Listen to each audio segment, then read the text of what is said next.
Bonjour et bienvenue aujourd'hui en Belgique où nous avons l'honneur d'être reçus par le général Bonnet. Mon général, bonjour. Bonjour à vous. Merci de nous accueillir. Vous êtes le chef d'état-major de l'armée de terre belge. Ma première question, ce serait, on parle de quel volume de force et de quelle expérience opérationnelle? Alors, l'armée de terre belge, petit pays, petite armée. Nous sommes environ 10 000 militaires d'actifs et un petit millier de militaires de réserve. Faute de recrutement et faute de budget en matériel, nous sommes quand même focalisés sur les opérations de guerre hybride, mais également de sécurité collective, comme par exemple au Mali, en Irak, en Afghanistan. Donc nous avons quand même une bonne expérience, une solide expérience opérationnelle. Donc sur des déploiements en coopération, avec une très bonne réputation des commandos également? Oui, principalement en opération, nous sommes petits. Donc tout ce que nous le faisons en coalition, en multinationale. Il y a parfois une ou deux exceptions, évacuation de ressortissants belges à l'étranger, hors de zone de crise. Mais tout ce que nous faisons se fait principalement en multinationale. Oui. En un mot, l'équipement de l'armée de terre belge en 2020, on peut dire plus ou moins ce que c'était? Oui, donc nous disposions en fait de 120 Piranha de la firme Moag et à peu près 200 Dingo.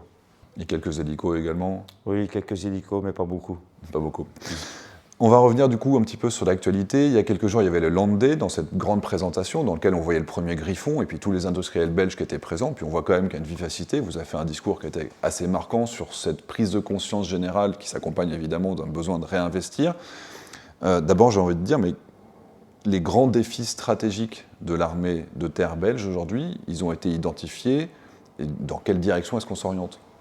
Par exemple, le contrat Camo, les premiers Griffons et Jaguar qui vont arriver bientôt, c'est un contrat que nous avons signé en 2018 avec la DGA. Déjà à l'époque, il y avait ce retour à la guerre de haute intensité. On le sentait venir, je dirais. Donc, suite à la chute du mur de Berlin et à la disparition de l'Union soviétique, il est vrai que nous nous sommes focalisés sur d'autres missions, missions expéditionnaires de sécurité collective, comme je disais tout à l'heure.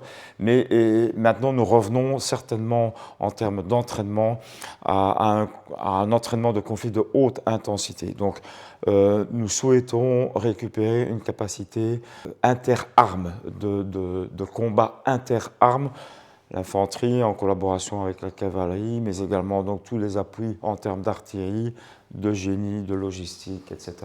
J'ai complètement réorienté l'entraînement de mes unités vers le combat de haute intensité. Le problème, c'est que nous sommes petits, donc nous devions acquérir du matériel que nous pouvions engager dans tous les types de scénarios et pas uniquement dans le cadre de l'article 5 de l'OTAN. C'est pour ça que nous avons choisi une capacité motorisée qui reste également très relevante et même décisive dans des opérations que nous pourrions mener au Sahel, par exemple. Je pense que nous avons un vrai sujet au Sahel et en Afrique du Nord. Nous sommes pour l'instant concentrés, bien sûr, sur l'Ukraine et pas assez sur l'Afrique. Nous ne sommes plus très présents en Afrique, mais je suis persuadé que tôt ou tard, nous allons devoir y retourner. Malheureusement. Malheureusement, parce que l'Afrique a un impact direct sur la situation sécuritaire en Europe. Bien sûr. Vous avez évoqué la remontée en performance, donc ça veut dire du matériel et aussi des hommes. Quand on parle de remontée en performance opérationnelle, ça passe par quel type d'entraînement, quel type d'engagement sur le terrain? Donc guerre directe, mais hybride, comment est-ce que vous travaillez? Je pense que personne avant février 2022 ne pensait qu'on allait encore devoir se retrouver dans des tranchées. Oui. Donc la rusticité, pour moi, elle est importante. Le fait de passer plusieurs jours sur le terrain sans nécessairement retourner dans son cantonnement de type ONU, très très important. Deuxième aspect, c'est le combat interarmes, que nous ne faisions vraiment plus beaucoup. Donc l'intégration surtout du génie et de l'artillerie, des feux, dans le combat de l'infanterie et de la cavalerie. Donc j'ai vraiment mis l'accent là-dessus. J'estime que si nous sommes prêts à un combat de haute intensité, nous sommes prêts aussi à des missions de sécurité collective que nous pourrions remplir dans le Sahel, dans le Moyen-Orient, voire plus loin. Et quand on parle, par exemple, donc, de tout le spectre de la menace, de dimension cyber, guerre électronique, c'est également des choses dans lesquelles la Belgique remonte en performance? En termes de guerre électronique, nous avions abandonné complètement cette capacité dans les années 80. Nous sommes en train de la reconstruire à partir de zéro, ce qui n'est pas nécessairement simple, mais c'est vraiment une de mes priorités. La deuxième priorité, c'est le combat de drones, et qui dit drone, dit lutte anti-drone. Donc nous allons acquérir énormément de moyens dans les 2 ans qui viennent dans ces 2 domaines-là, et je vais mettre la priorité à côté de la perception des nouveaux véhicules Scorpion, Camo, qui sont le Griffon, le Jaguar et le César, à une montée en puissance en matière de drones pour l'entièreté des régiments de la force terrestre belge. Et il y a eu un débat pendant assez longtemps sur l'opportunité d'armer les drones belges, même les grands. En gros, au niveau mondial, c'est vrai que c'était quelque chose qui était acquis. Est-ce qu'aujourd'hui, c'est tranché dans cette capacité d'avoir des drones grands et petits qui soient armés eux-mêmes? Oui, c'est clairement tranché. Donc nous avons mené un débat éthique et ensuite nous sommes montés au niveau politique. Le gouvernement a pris des décisions. Donc nous pouvons armer nos drones et tous les types de drones. En partant du plus gros, le MQ-9B, MQ-9B, jusqu'au plus petit, c'est-à-dire le FPV. Très bien. Ils pourront tous être armés. À partir du moment où un homme est dans la boucle de décision, il n'y a aucun problème au regard de la législation belge pour armer nos drones, quels qu'ils soient. Et là, quand on parle de drone, il y a aussi toute la dimension observation au niveau ISR. Est-ce que vous avez déjà une idée du type de drone que vous avez utilisé pour chaque niveau de commandement? Oui, donc au niveau brigade, nous avons déjà acquis le drone de type Integrator, qui est fabriqué aux États-Unis et que nous partageons avec nos collègues néerlandais et luxembourgeois. C'est donc en fait une acquisition et une opérationnalisation Benelux.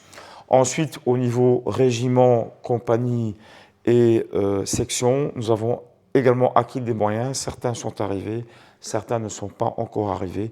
Et là, nous mettons la priorité sur l'industrie européenne, si pas belge en fait. Et tant mieux. Et en lutte de défense, de protection contre les drones, là, il y a aussi un marché qui est en cours?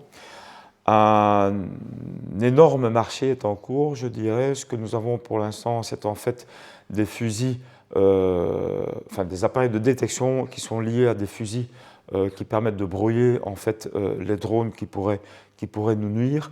Mais ça, ce n'est vraiment que la partie émergée de l'iceberg. Un gros contrat est en cours. Nous estimons que la lutte anti-drone repose sur un système de systèmes. Ces fusil brouilleur n'est vraiment qu'une brique de l'entièreté du système.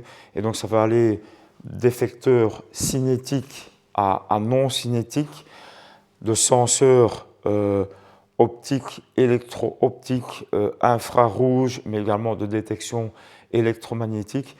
Et nous irons jusque, et y compris, le Serval de lutte anti-drone qui est prévu pour arriver dans les forces françaises également dans un avenir très très proche. Il y aura des canons de 25 mm, il y aura des canons de plus petit calibre, il y aura d'autres types de fusils, il y aura des drones anti-drones. Nous avons l'ambition d'acquérir la panoplie complète en fait. Parce que là vous évoquez le Serval, il n'y a pas de commande officielle de Serval, là, il y a vraiment des discussions avancées dans ce domaine, parce qu'on était sur le Griffon, on était sur le Jaguar. Oui. Serval, il y a des discussions, mais là c'est quelque chose sur lequel vous êtes en train de vous orienter. Oui, donc nous nous orientons vers 2 contrats pour le Serval. Un contrat qui devrait être signé encore cette année-ci, au plus tard début 2026, pour certaines versions de Serval qui sont déjà validées par la DGA.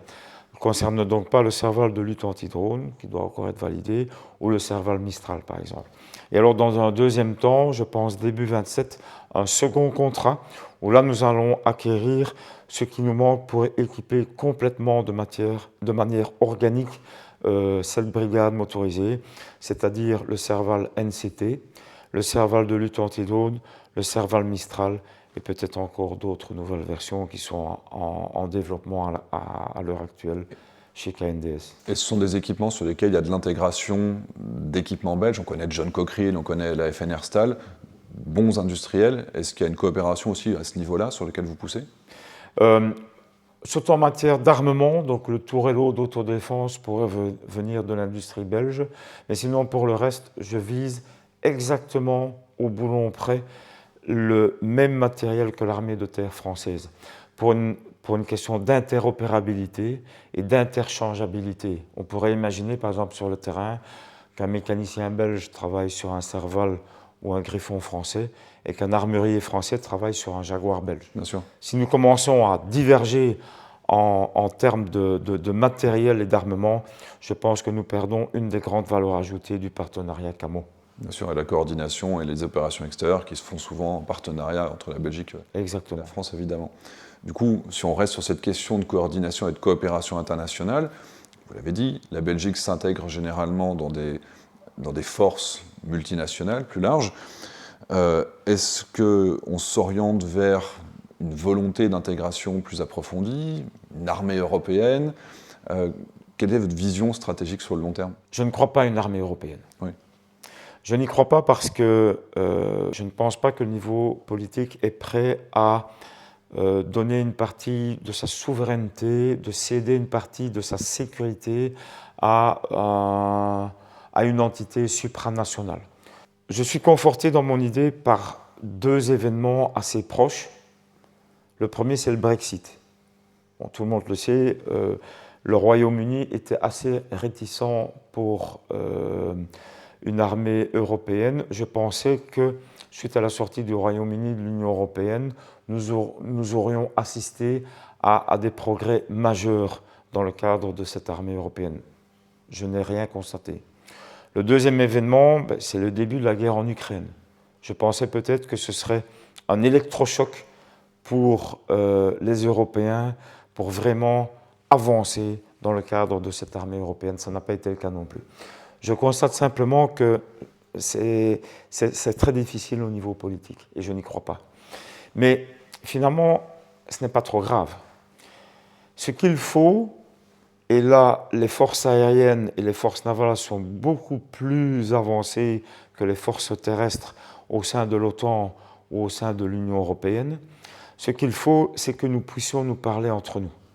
À l'heure actuelle, il est très difficile pour une brigade italienne d'échanger des données sur le champ de bataille, classifiées, avec une brigade britannique. Une brigade française ne parle pas une brigade allemande, et encore moins une brigade estonienne. Malgré les STANAG, les NATO, etc. Exactement. Malgré les STANAG, nous n'arrivons pas à nous parler de manière fluide entre nous. Et c'est justement ce que nous faisons dans le cadre du partenariat CAMO-Scorpion, entre l'armée de terre française et la force terrestre belge et aussi les forces luxembourgeoises. Nous serons capables d'échanger des données de manière sécurisée, de manière cryptée, très très rapidement. Imaginons une compagnie belge qui vient se mettre aux ordres d'un régiment français. Un quart d'heure après, tout le monde parle avec tout le monde et des données classifiées, confidentielles, secrètes peuvent être échangées entre Belges et Français. Ça, c'est l'avenir. Plus qu'une armée européenne, c'est vraiment ce dont les forces européennes ont besoin. Et pour la première fois, il y a 3 pays qui ont décidé de le faire. C'est bien d'en parler, mais il faut le faire concrètement sur le terrain. C'est la France, c'est la Belgique, c'est le Luxembourg. Et ça, c'est l'avenir des forces terrestres européennes. Afin de ne pas simplement devoir juxtaposer des brigades l'une à côté de l'autre sur le champ de bataille, sur la ligne de contact, mais qui ne se parlent pas, nous avons une véritable synergie et une véritable valeur ajoutée avec le partenariat CAMO. Donc finalement, c'est peut-être un noyau, je ne vais pas dire de OTAN européen, mais finalement une force qui serait interopérable, capable d'agir tous ensemble avec les mêmes standards, mais sans devoir reposer sur une force non européenne pour pouvoir agir. Exactement, c'est comme ça que je le vois. Et donc, la somme des brigades belges et des brigades françaises, c'est quelque chose, mais ce partenariat CAMO permettra de démultiplier cette somme d'une manière considérable. Oui. En général, une dernière question, les forces, la Belgique en 2035, c'est combien d'hommes? Quel est votre objectif? Mon objectif en 2035, c'est 18 000 hommes, 18 500 hommes. 2 brigades suivant les standards OTAN, donc 2 grosses brigades avec 12 à 16 compagnies escadrons de combat, entièrement équipées en matériel, entièrement manées en personnel et entièrement soutenues, je dirais, en termes de stock de munitions, de pièces de rechange, etc. À côté de ça, je souhaiterais également disposer de 3 formations de forces spéciales qu'on appelle des SOLTG en termes OTAN. Donc, ce sont des formations d'environ 150 militaires des forces spéciales. 3 formations de ce type-là, de type terrestre, une formation de type maritime et enfin un bataillon de reconnaissance de combat multinational que nous ferons avec les Luxembourgeois et que nous metterions en fait à disposition d'une unité de niveau division. Excellent, c'est une ambition haute, quasiment plus 80% en termes de capacité opérationnelle, mais exactement. L'enjeu est là. Voilà, nous nous donnons les moyens d'y arriver. Tous ces équipements, donc il y a quand même quelque chose qui est affirmé. La montée en puissance, c'est aussi un retour d'expérience par rapport à ce qu'on constate en Ukraine. Est-ce qu'il y a déjà aussi une réacquisition de certaines capacités qui avaient été perdues par l'armée belge avec la fin de l'URSS ? Oui, tout à fait. Donc, à côté des drones, de la lutte anti-drone et de la guerre électronique, ce que nous avons identifié pour l'armée belge dans le futur, c'est également l'artillerie de longue portée.